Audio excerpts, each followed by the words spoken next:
मैं सबसे पहले तो अपनी संस्था की ओर से सभी दर्शकों का और इस चैनल का धन्यवाद करता हूं।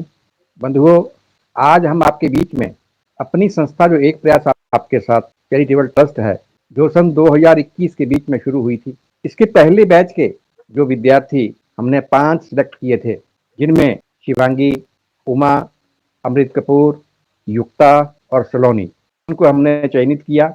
ये पांचों ही अपनी स्टडी ग्रहण कर रहे हैं। उनमें से एक शिवांगी शर्मा तो एसडी सीनियर सेकेंडरी स्कूल में एज ए लेक्चरर हिस्ट्री की लगी हुई है और बाकी 4 स्टूडेंट पढ़ रहे हैं। हम आपके बीच में अपने इन विद्यार्थियों को लेकर आ रहे हैं कि उनमें से कुछ विद्यार्थी जो अपने अनुभव लोगों के बीच में साझा करेंगे। उसी के आधार पर हम अपनी संस्था की उमा, जो इस समय बनारस में पढ़ रही है, वहाँ की बीएच यूनिवर्सिटी के अंडर एक कॉलेज में, उनसे हम मुलाकात कराते हैं। Hello Uma, yes sir, good afternoon स्वागत है सर। आपका। Good afternoon. Thank you sir. Uma, सबसे पहले तो मैं शुभकामनाएं देता हूँ अपनी संस्था की तरफ से। मेरे साथ हमारे इस संस्था के चीफ एडवाइजर श्री शीशपाल चौहान जी, जिनका बहुत ही योगदान इस संस्था के लिए है, तो वो भी हमारे साथ हैं। हम दोनों ही मिलकर आपका इंटरव्यू, एक साक्षात्कार और अपने अनुभव, अपने और आपके अनुभव लेने के लिए बैठे हैं। तो यस उमा, सबसे पहले तो आप अपना परिचय दीजिए कि आप जो है कहाँ से ग्रेजुएशन करके और कहाँ आप इस समय पढ़ रही है, और इस मुकाम पर जहाँ पर आप पहुंची है, इस पर आप कैसे पहुंची। Thank you sir. सबसे पहले तो कि आपने मुझे अपना अनुभव साझा करने का ये अवसर दिया, और मैं अपना परिचय दूं तो मेरा नाम उमा है और मैं यमुनानगर जिले के मानकपुर गांव से संबंध रखती हूँ और मैं एक साधारण किसान परिवार से आती हूँ। और मैंने अपनी 12वीं तक की पढ़ाई जो है वो मॉडल स्कूल बिलासपुर से पूरी की है। उसके बाद मैंने अपनी ग्रेजुएशन गवर्नमेंट कॉलेज अहेडवाला से पूरी की थी और अभी मैं बनारस हिंदू यूनिवर्सिटी से अपनी मास्टर्स कर रही हूँ। तो मेरा सपना है कि मैं प्रशासनिक सेवाओं में जाऊं और एक अधिकारी बनूं, और उसके लिए अभी मैं तैयारी कर रही हूँ। तो बेटे, आपका सपना तो बहुत बड़ा है। इस सपने को पूरा करने के लिए आप जो एक प्रयास आपके साथ संस्था है, इस संस्था के साथ कैसे जुड़ी, कौन सा साधन आपके लिए ऐसा मिला। जब मैं सर सेकेंड ईयर में थी अपने ग्रेजुएशन के, तब हमारे कॉलेज में जो हमारे हिस्ट्री के प्रोफेसर हैं श्री रमेश धारीवाल जी, तो उन्होंने हमें बताया कि एक प्रयास आपके साथ ऐसा नाम करके हमारे जिले में एक संस्था है जो जरूरतमंद बच्चों की मदद करती है। और उन्होंने हमें संस्था की सिलेक्शन प्रोसेस के बारे में पूरी जानकारी दी कि कैसे कैसे सिलेक्शन होता है और उसके लिए क्या क्या करना पड़ता है। तो इसीलिए उन्होंने हमें फॉर्म दे दिए कि आप संस्था के एग्जाम के लिए अप्लाई कीजिए। तो हमारे कॉलेज से लगभग 10-12 बच्चों ने, और ऐसे ही करके आसपास के लगभग 5 से 6 कॉलेजेस ने इस जो संस्था के एग्जाम है उसमें पार्टिसिपेट किया। एग्जाम में पास होने के बाद फिर इंटरव्यू का स्टेज आया, और इंटरव्यू में जो संस्था के जितने मतलब जो टीचर्स थे, तो उनका एक पैनल बैठा था और उन्होंने हमसे क्वेश्चनिंग की, जैसे हम क्यों इसका पार्ट बनना चाहते हैं, हम अपने करियर में क्या करना चाहते हैं, और साथ में ही कि कैसे संस्था आपकी मदद कर सकती है। तो इस आधार पर इंटरव्यू में चयन होने के बाद फिर जो संस्था के कुछ मेंबर्स हैं, उन्होंने जो शॉर्टलाइज लिस्ट हुए थे बच्चे, उनकी होम विजिट किया उनके घर पे जाके और आर्थिक स्थिति को परखा, और उसके बाद जो लिस्ट तैयार हुई तो मैं मेरा सिलेक्शन हुआ। तो ऐसे करके मैं संस्था के फर्स्ट बैच की स्टूडेंट हूँ।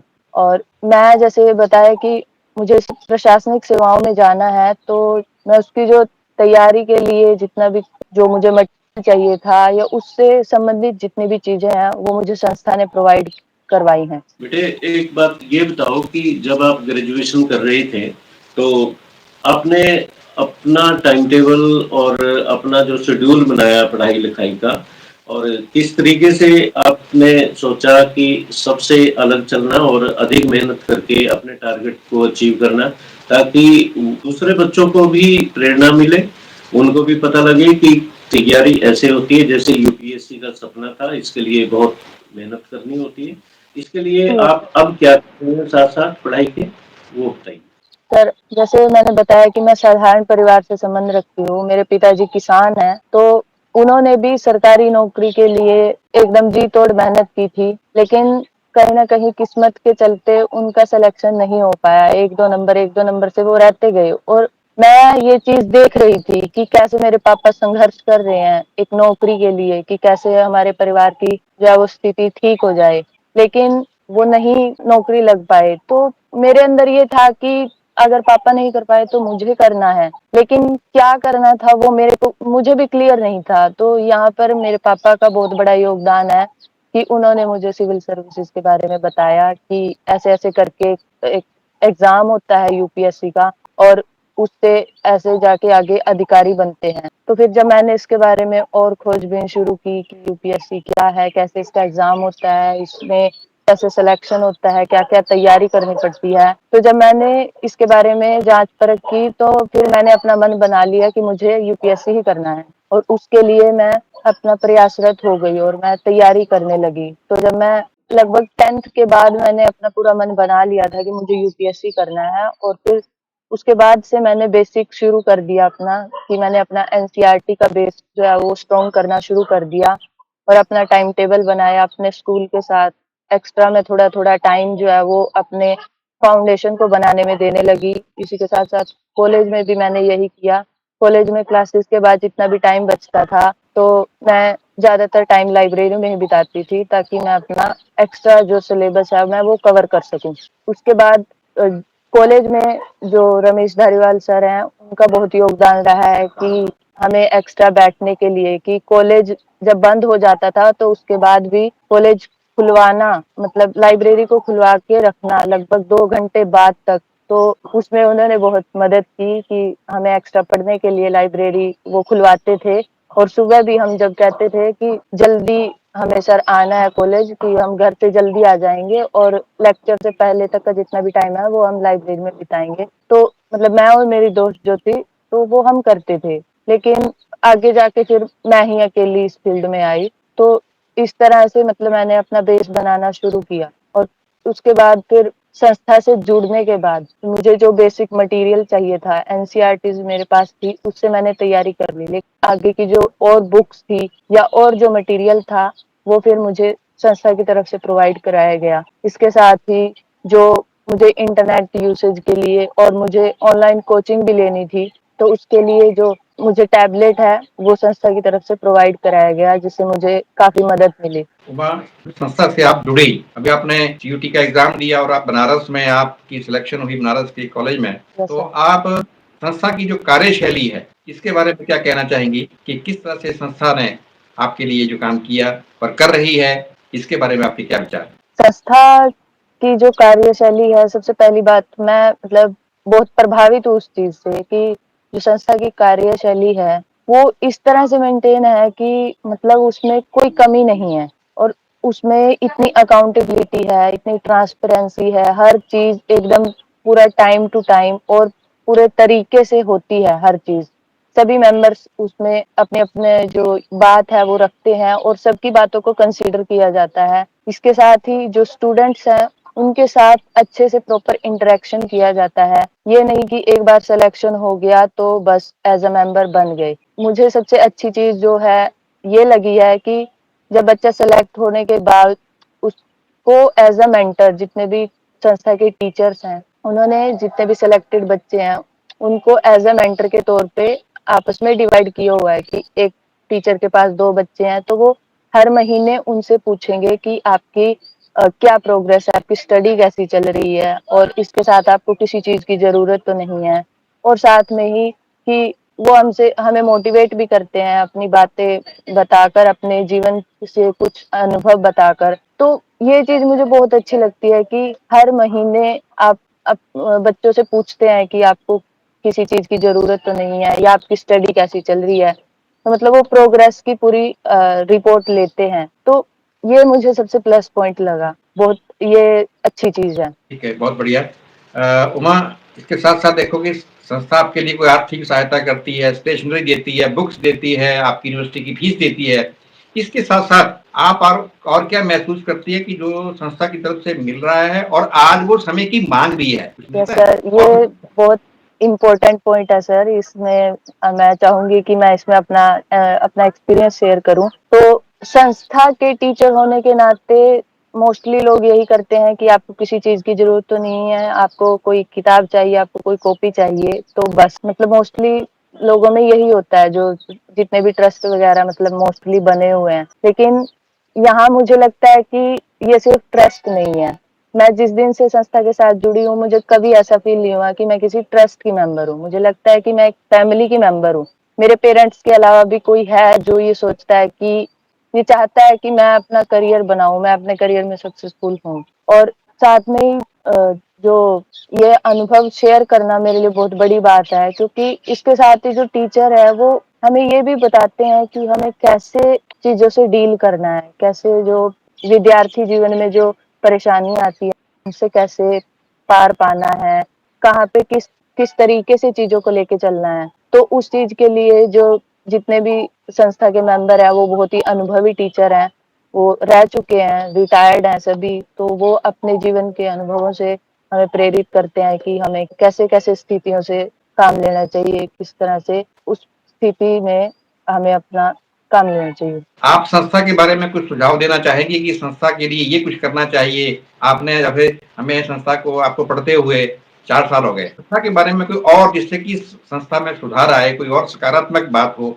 आपके मन में है जो आज तक शेयर ना करी हो, ताकि समाज भी उसको सुने, तो क्या कुछ कहना चाहेंगी संस्था के सुधार के बारे में? ये सवाल मुझे ऐसा लगता है कि इसकी कोई गुंजाइश है नहीं कि संस्था के अंदर जो व्यवस्था है वो इतनी अच्छी है कि उसमें कमी की तो कहीं गुंजाइश नहीं है।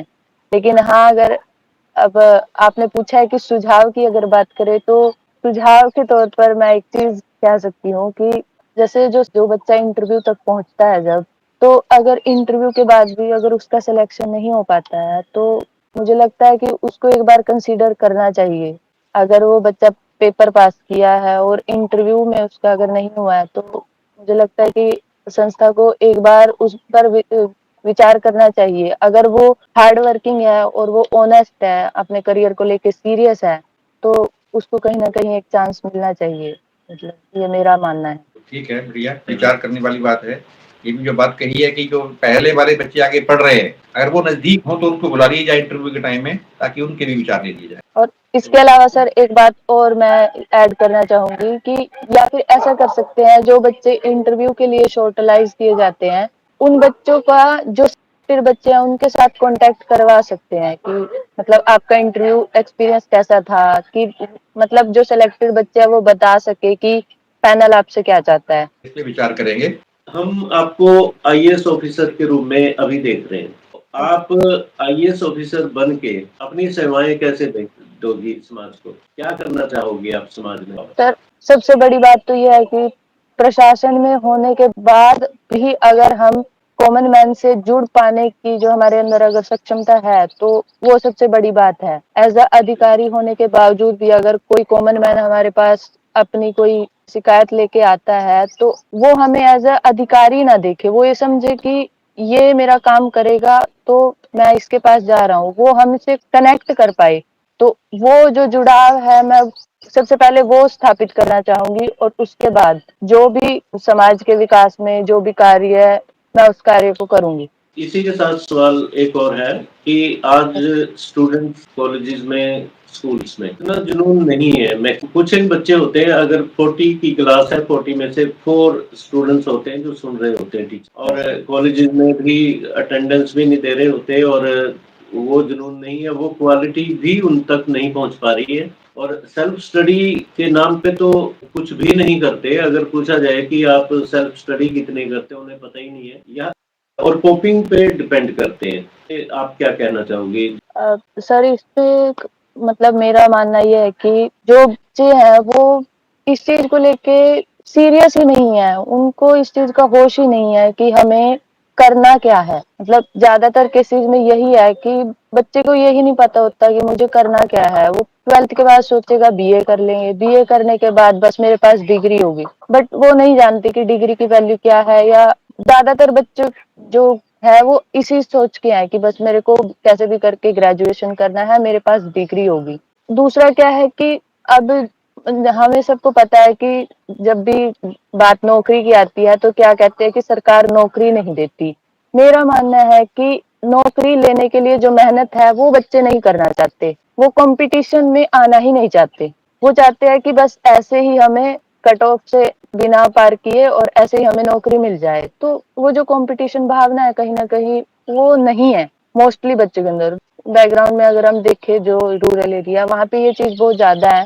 एक तो वो अवेयर नहीं है और अगर अवेयर है भी तो वो कंपटीशन से या तो डर जाते हैं या फिर वो उसमें घुसते ही नहीं है, क्योंकि अब तक की पढ़ाई सिर्फ हम कह सकते हैं कि रट्टा मारो पास हो, ये स्थिति चल रही थी। लेकिन अभी जो न्यू एजुकेशन पॉलिसी आई है उसमें जैसे एक्टिविटी बेस्ड चीजें बहुत ज्यादा हैं या स्किल के ऊपर भी बात की गई है, तो वो सिर्फ कागजी पढ़ाई नहीं है। तो कहीं ना कहीं वो चीज मदद करेगी, लेकिन उसको अभी पूरी तरह से मेंटेन होने में थोड़ा टाइम लगेगा। उमा, आप हरियाणा के यमुनानगर जिला से अब बनारस में आई हैं, उत्तर प्रदेश में, जो हमारा प्राचीन काल के बीच में शिक्षा का केंद्र रहा है। तो आप इस परिवेश में जब से अध्ययन पढ़ रही हैं, तो आपको यहाँ आकर क्या परिवर्तन आपको नजर आ रहा है? क्या लग रहा है यहाँ आकर? क्या महसूस कर रही हैं आप यहाँ की? परिवर्तन अगर देखा जाए तो बहुत फर्क है। मतलब मैं अपने अनुभव से बताऊं तो यहाँ की जो शिक्षा पद्धति है वो बहुत अलग है और मुझे लगता है कि मतलब कॉलेज में ना आओ और ऐसे ही एग्जाम दे जाएंगे और लास्ट में आपको एडमिट कार्ड मिल जाएगा, जैसे ऐसी जो स्थितियां हैं वो यहाँ पे तो नहीं है। यहाँ पे प्रॉपर क्लासेस भी करनी पड़ती हैं और तभी आपको एडमिट कार्ड मिलेगा, या फिर टीचर से जान पहचान बना के आप अपना काम निकलवा ले, ऐसा भी कोई स्थिति नहीं है। जो मोस्टली चीज मैंने अपने में नोटिस किया है, क्योंकि मैं ग्रेजुएशन तक वहीं पढ़ी हूँ। और दूसरा मुझे लगता है कि पढ़ाई का माहौल यहाँ पे बहुत ज्यादा है और जो सिलेबस है, सबसे बड़ी चीज मुझे जो लगी है कि यहाँ का जो सिलेबस है वो बहुत ही अच्छा है, क्वालिटी वाला है। तो सबसे बड़ी चीज मुझे लगी कि सिलेबस की क्वालिटी वो यहाँ पे बहुत अच्छी है और यहाँ पे कंपटीशन का एक माहौल मिलता है। हर स्टूडेंट वो चाहे कितना भी आपको ऐसा लगे कि नॉन सीरियस है, लेकिन उसके पास एक प्रॉपर लक्ष्य है कि मुझे करना क्या है और वो उसके लिए प्रॉपर मेहनत कर रहा है।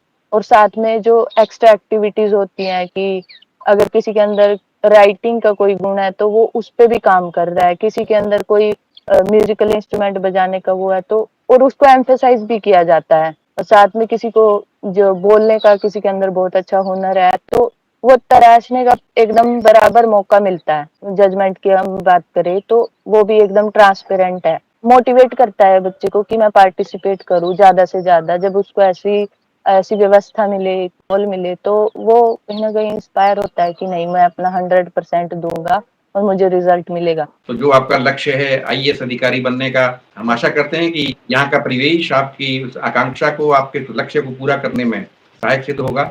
आप एक बात आपसे जरूर जानना चाहेंगे, आज समाज के बीच में जो स्थिति चल रही है, बच्चों की कॉलेजों के बीच में चल रही है, यूनिवर्सिटी में चल रही है, कैसा वातावरण जो दूषित है, और हम इसके बारे में और जो हमारे संस्था के बच्चे हैं या और जो दूसरे बच्चे देश के हैं के लिए आप अपनी तरफ से क्या विचार देना चाहती है, प्रेरणा? सबसे पहली बात तो ये है कि जब हम स्कूल में होते हैं या कॉलेज में होते हैं तो कोई ना कोई एक टीचर ऐसा होता है जिस वो हमारे लिए इंस्पिरेशन बन जाते हैं। इन टीचर से मैं बहुत ज्यादा कनेक्ट महसूस करता हूँ या इनसे मुझे ये चीज सीखनी है, उनके व्यक्तित्व की वो कोई चीज हो सकती है। तो जब ऐसे टीचर्स मिलते हैं तो हम बहुत इंस्पायर होते हैं उस चीज से। और मैं इस चीज में बहुत लकी हूँ कि मुझे अपने स्कूल टाइम में भी ऐसे बहुत टीचर्स मिले जिन्होंने मुझे बहुत सपोर्ट किया, जिन्होंने मुझे पहचाना, मेरी कमियां मेरे को बताई कि तुम इन पे काम करो और तुम इनसे पार पाओ, कैसे तुम अपने अंदर सुधार कर सकती हो। स्कूल टाइम में सबसे स्पेशल मैं बताना चाहूंगी कि जो सैनी सर थे, हमारे हिस्ट्री के टीचर थे, तो उन्होंने मुझे बहुत ज्यादा मोटिवेट किया है। उन्होंने बहुत ज्यादा गाइड भी किया है कि कैसे चीजें करनी है, कैसे अपनी पढ़ाई को प्रॉपर टाइम लेना है हर चीज से। और इसके अलावा भी जो और चीजें होती है जो विद्यार्थी जीवन की, उनके बारे में भी उन्होंने मुझे गाइड किया है। कॉलेज में मैं थी तब जो रमेश सर हैं, हिस्ट्री के प्रोफेसर हमारे, मैं चाहती हूँ कि उनके व्यक्तित्व के जो गुण है वो मैं अपने अंदर लाऊं और अपने अंदर एक चेंज लाऊं, एक अच्छा इंसान बनने की मैं कोशिश करती हूँ।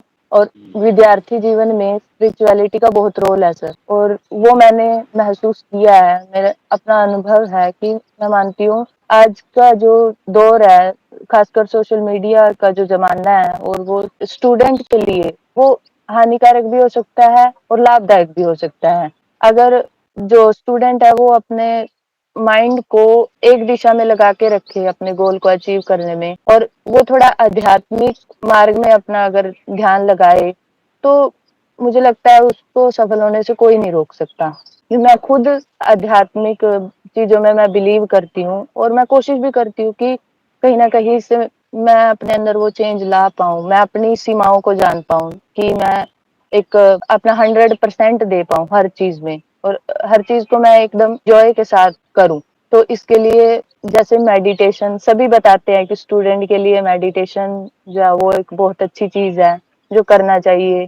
थोड़ी बहुत एक्सरसाइज वगैरह, या उसके अलावा सुबह जल्दी उठने की आदत, मतलब कोई रात को भी पढ़ सकता है, लेकिन अब अगर अपनी बात की जाए तो मतलब सुबह मैं ज्यादा जल्दी उठना प्रेफर करती हूँ, तो मैं सुबह उठना अच्छी आदत है एक।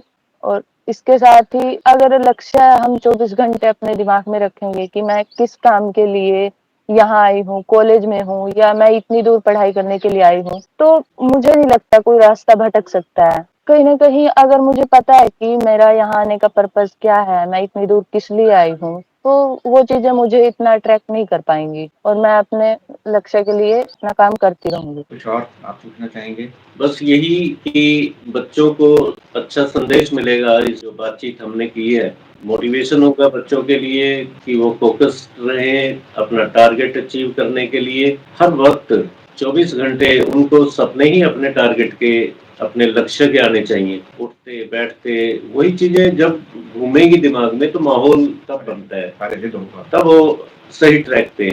मेडिटेशन यहाँ काम करती है। शाम को 10 मिनट भी अकेले में बैठ जाए और सारी चीजों को रिवाइव करें, अपने माइंड में लाएं, कमियां कहाँ रही, क्या क्या गलतियां हुई, उन गलतियों को आगे ना दोहराएं। पूरी उम्मीद करते हैं, हम भगवान से प्रेयर करते हैं कि उमा को हम IAS ऑफिसर देखना चाहते हैं। और एक बात कहनी है मुझे, अभी करियर बनाने के मैं सफर में हूँ, लेकिन एक चीज मैं अपने एक्सपीरियंस से कहना चाहूंगी कि अपने पेरेंट्स और जो टीचर्स हमेशा से साथ में रहे हैं, उनका योगदान कभी नहीं भूलना चाहिए। सबसे पहले वो है, फिर मेरी मेहनत आएगी, और फिर किस्मत आएगी। सबसे पहले अपने पेरेंट्स और उन टीचर्स को जिन्होंने हमारी कमियों को पहचाना और उनको सुधारने के लिए हमें प्रेरित किया। हर जगह जगह पे जहाँ पे भी डाउट हुआ, वहां पे हमें बताया कि कैसे इससे बाहर निकलना है, या रास्ता सुझाया। मेरी तरफ से, चौहान साहब से और सारी संस्था की तरफ से ढेर सारी शुभकामनाएं कि आपके अंदर जो बातें भरी हुई हैं आप उनको साकार करने में सफल हों। फिर कभी मौका मिला इस तरह से फिर हमारी मुलाकात होगी। बहुत बहुत शुभकामनाएं। Thank you sir, experience share करने का मौका दिया आपने, उसके लिए बहुत बहुत thank you sir. Welcome. Welcome.